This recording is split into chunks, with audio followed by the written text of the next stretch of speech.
आम आदमी पार्टी को आखिरकार पुराने संसद भवन में एक कमरा मिल गया है जो संसद में उनकी बढ़ती मौजूदगी का प्रतीक है। 13 सांसदों के साथ पार्टी उत्साहित है। हालांकि 2024 लोकसभा चुनाव में दिल्ली और पंजाब में पार्टी का प्रदर्शन निराशाजनक रहा। शीर्ष नेताओं की गिरफ्तारी ने भी पार्टी के लिए मुश्किलें खड़ी कर दी। 2025 के दिल्ली विधानसभा चुनाव आम आदमी पार्टी के लिए अग्नि परीक्षा होंगे, जहां उन्हें सत्ता विरोधी लहर का सामना करना पड़ेगा और अपने वादों पर खरा उतरना होगा।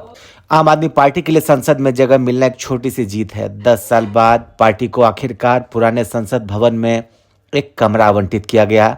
राज्यसभा सांसद संजय सिंह ने गर्व से घोषणा की, पार्टी आखिरकार एक कार्यालय आवंटित किए जाने के लिए 8 सांसदों के मानदंड को पूरा करती है।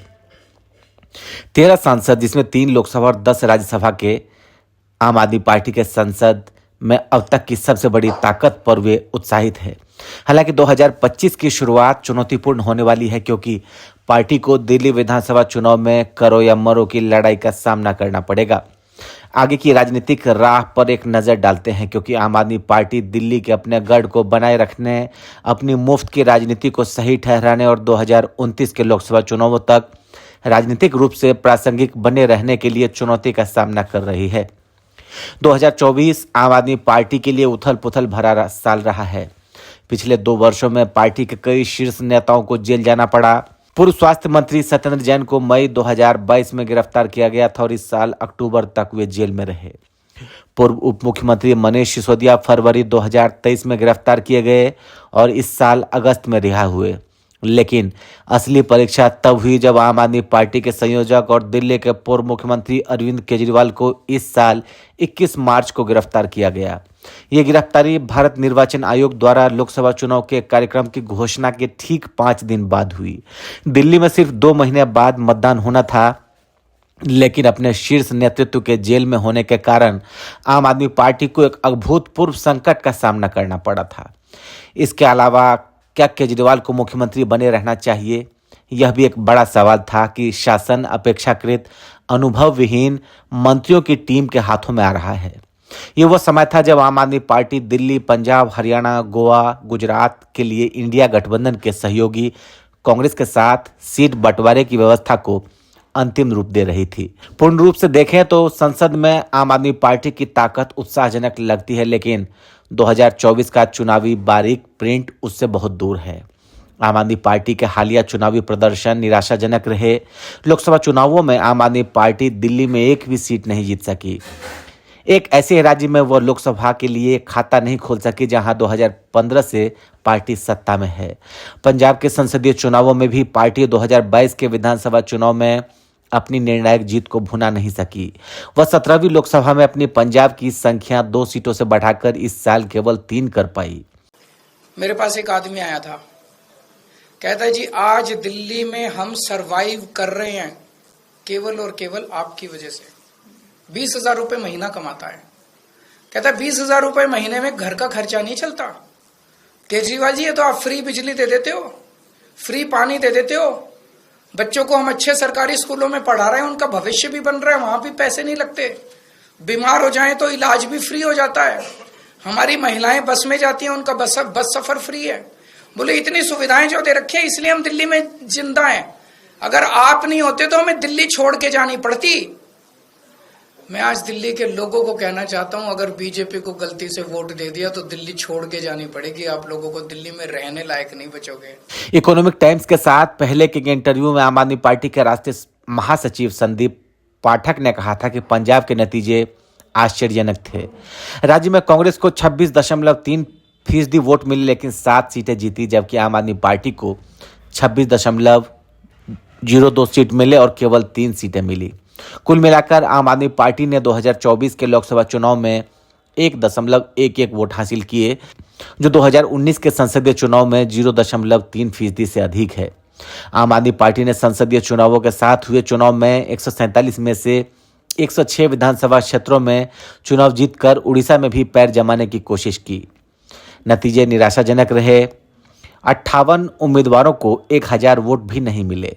आम आदमी पार्टी ने संसदीय चुनावों के साथ हुए चुनाव में 147 में से 106 विधानसभा क्षेत्रों में चुनाव लड़कर उड़ीसा में भी अपने पैर जमाने की कोशिश की।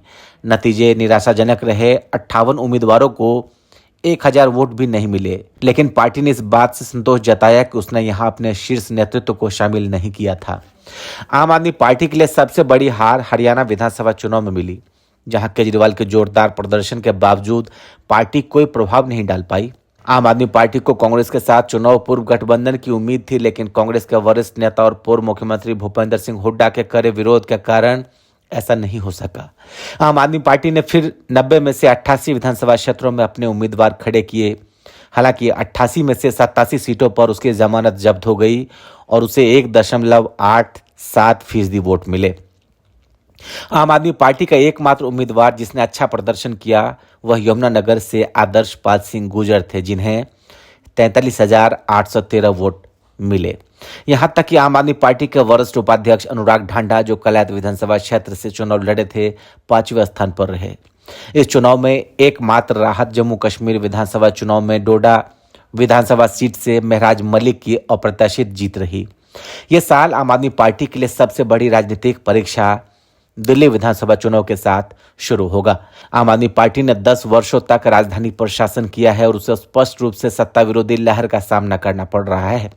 आम आदमी पार्टी इस नुकसान से वाकिफ है क्योंकि उसने अपने करीब 1/3 विधायकों को हटा दिया है, लेकिन जब प्रदर्शन की बात आती है तो उसके प्रशासनिक रिपोर्ट कार्ड पर पर्याप्त लाल निशान है।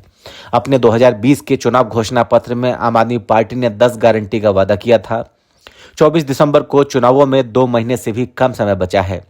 इसने राजेंद्र नगर में हर घर के लिए 24 घंटे शुद्ध पाइपलाइन की अपनी दूसरी गारंटी पर काम करना शुरू कर दिया।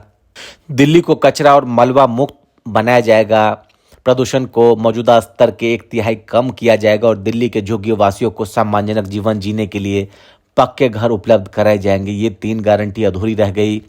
चुनाव से पहले केजरीवाल ने अपने जाने माने तुरुप के पत्ते निकाले हैं।